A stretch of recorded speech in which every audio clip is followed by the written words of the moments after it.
ही panic होने लगे थे और थोड़ा एग्रेसिव होकर के खेलने लगे थे। और क्योंकि उन्हें लगने लगा था कि इतना ज़्यादा मूवमेंट हो रहा है, हम किसी भी गेंद पर मतलब विकेट हो सकता है, तो कहीं ना कहीं वो डिफेंस करने की बजाय वो थोड़ा अटैकिंग क्रिकेट के मोड पर आ गए थे। तो रोहित शर्मा का देख लीजिए, कई सारे स्वीप शॉट भी लगाए। शुभमन गिल के भी आप देख लीजिए, शुभमन गिल को हालांकि इतना एक्सपीरियंस नहीं है टेस्ट क्रिकेट में, तो उनके लिए थोड़ा समझ पाना थोड़ा सा मुश्किल काम था। लेकिन रोहित शर्मा के लिए अगर देखा जाए तो रोहित शर्मा कहीं ना कहीं अगर अपना अपना थोड़ा आत्मसंयम रखते और थोड़ा सा ट्रस्ट करते अपनी एबिलिटी पे, तो हो सकता था कि थोड़ा बहुत रन और बन सकते थे। जिस तरीके से इंडिया ने 109 रन पे मात्र पूरा विकेट आपने खोल दिए। और दूसरे दिन का फिर पूरा आपने ऑस्ट्रेलिया की जब बैटिंग आई, आपने पहला दिन तो पूरा तीनों के तीनों सेशन आप ऑस्ट्रेलिया के नाम ही चले गए थे। इंडिया तीनों सेशन में कहीं नहीं देखा। लेकिन जब ऑस्ट्रेलिया फर्स्ट इनिंग में बैटिंग करने आया तो आप मान लीजिए कि 148 रन के आसपास, आप 4 विकेट के आसपास थे ऑस्ट्रेलिया के। लेकिन जिस तरीके से दूसरे दिन का खेल, कल यही अनुमान लगाया जा रहा था कि दूसरा दिन का जो टेस्ट मैच है वो दूसरा दिन जो है इंदौर टेस्ट मैच का बहुत ही क्रूशियल होने वाला है। इस लिहाज से भी कि देखना ये होगा कि इंडिया की जो गेंदबाजी है, क्योंकि पहले दिन आपने देखा होगा जो ऑस्ट्रेलिया के गेंदबाज थे, वो कोहेन मान देख लीजिए, नेथन लायन देख लीजिए, जिस तरीके से गेंदबाजी की थी उन्होंने, पूरा एकदम टीम को डेमोलिश करके रख दिया था। तो अनुमान ये लगाया जा रहा था कि रविंद्र जडेजा और अश्विन और अक्षर पटेल, ये तीनों का जो कॉम्बिनेशन है किस तरीके से किस इंटेंट से कल गेंदबाजी करेगा, क्योंकि दूसरा दिन का जो गेम है वो इन तीनों पर निर्भर कर रहा था। क्योंकि इंडिया की गेंदबाजी थी और इंडिया ऑलरेडी ऑल आउट होकर के पहले दिन ही ऑस्ट्रेलिया को मौका दे दिया था बैटिंग करने का।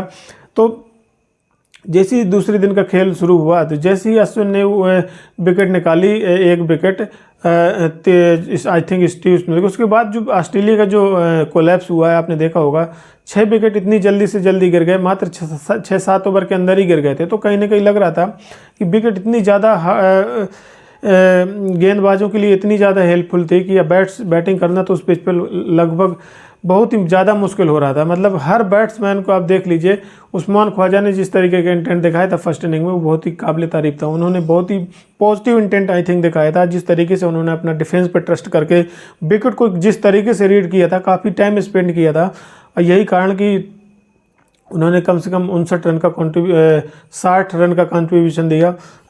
अगर जैसे ही ऑस्ट्रेलिया का जब पूरा ऑल आउट करके इंडिया जब तीसरी इनिंग पे, क्योंकि इंडिया को सेकेंड इनिंग पे जो बैटिंग आई इंडिया की, वो बहुत ही ज़्यादा निर्भर कर रही थी कि इंडिया, क्योंकि ऑस्ट्रेलिया ने इतने ज़्यादा रन लगा दिए थे आप पहली इनिंग में ही, क्योंकि लास्ट में तो आपको जब विकेट मिले, वो अगर उतने नहीं मिलते तो पूरा गेम तो वहीं ख़त्म हो जाता। लेकिन फिर भी ऑल आउट होते होते ही जो ऑस्ट्रेलिया थी उसने कहीं ना कहीं इंडिया को ऑलरेडी आगे निकल करके उसको इंडिया को डिफिसिट दे दिया था। तो ये डिफिसिट जो इंडिया के पास चला गया, वो मुझे लगता है वो बहुत ज़्यादा इंडिया के लिए मुश्किल पैदा करने वाला है। क्योंकि आज जिस तरीके से सेकेंड इनिंग में इंडिया बैटिंग करने आया, आप केएल राहुल को देख लीजिए, शुभमन गिल को देख लीजिए, दोनों विकेट बहुत जल्दी गिर गए। तीसरे विराट कोहली से भी बल्ले से रन नहीं निकले, फिर श्रेयस अय्यर, केवल एक चेतेश्वर पुजारा आज ऐसे बैट्समैन थे जिनके बैट से रन निकले। उन्होंने जिस तरीके से इंटेंट दिखाया है, आपने देखा होगा, रोहित शर्मा सेंचुरी बना देते हैं तो बहुत ज़्यादा चर्चा होती है, विराट कोहली के बैट से 100 निकला है बहुत इतनी ज़्यादा चर्चा होने लगती है। लेकिन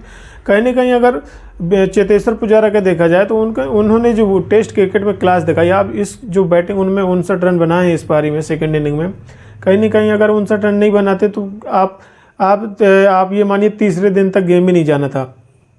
तो कहीं ना कहीं उन्होंने 59 रन की जो इनिंग खेली है, मुझे लगता है कि ये इनिंग उनकी जो 59 रन की, वो किसी सेंचुरी से कम नहीं है। क्योंकि मैटर सेंचुरी नहीं करती, आप किस कंडीशन में कितने रन बनाते हैं वो बहुत मैटर करता है। क्योंकि आज जिस तरीके की कंडीशन थी, जिस तरीके से पिच खेल रही थी, जिस तरीके से अर्ली विकेट गिर रहे थे, यानी कि एक विकेट गिरने के बाद एक विकेट, मतलब अर्ली विकेट पे विकेट गिरती जा रहे थे। लेकिन उस समय भी जिस तरीके से चेतेश्वर पुजारा ने अपना डिटर्मिनेशन दिखाया है, विकेट पर टाइम स्पेंड किया है और इतनी क्लासिकल बैटिंग दिखाई है, इतना ज़्यादा, मतलब आप सोचिए 143 आई थिंक बॉलिंग खेली उन्होंने।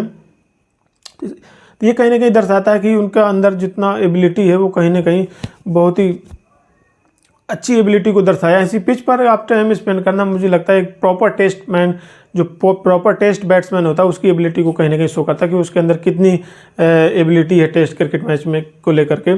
तो चेतेश्वर पुजारा की जो बैटिंग थी आज बहुत ही शानदार थी। कहीं ना कहीं उनकी जो 59 रन की पारी थी वो इंडिया को कहीं ना कहीं जो तीसरे दिन तक लेकर गई है मैच को, वो एकमात्र कारण है जो चेतेश्वर पुजारा ने 59 रन की पारी खेली।